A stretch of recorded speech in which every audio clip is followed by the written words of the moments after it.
₹5000થી વધુ મહિલાઓની કાવડ યાત્રા। શ્રાવણ માસના પવિત્ર અવસરે ભક્તો કાવડ યાત્રા દ્વારા મહાદેવ પ્રત્યેની પોતાની ભક્તિ દર્શાવતા હોય છે।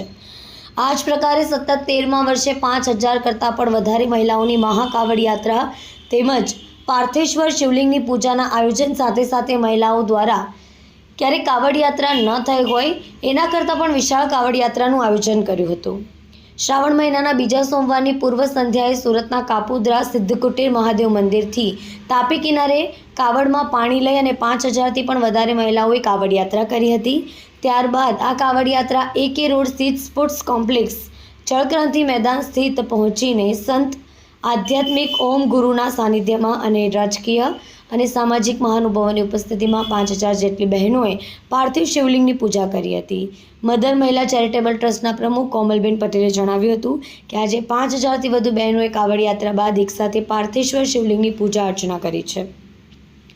અમારું લક્ષ્ય એટલું જ છે કે સમગ્ર ભારત જ નહીં પણ સમગ્ર વિશ્વની અંદર હિન્દુ ધર્મનો વધુને વધુ પ્રચાર થાય। એકસાથે 5000થી વધુ બહેનો ભક્તિભાવ સાથે જોડાતા સમગ્ર મેદાનની અંદર કેસરીઓ લહેરાયો છે। ત્યારે આજે સમગ્ર દેશની અંદર સનાતન ધર્મનો એક સંદેશો દેખાઈ રહ્યો છે। આ ધરતી ઉપર હિન્દુઓનો વાસ છે, ત્યાં સુધી હર હર મહાદેવના નારા ગુંજતા રહેશે।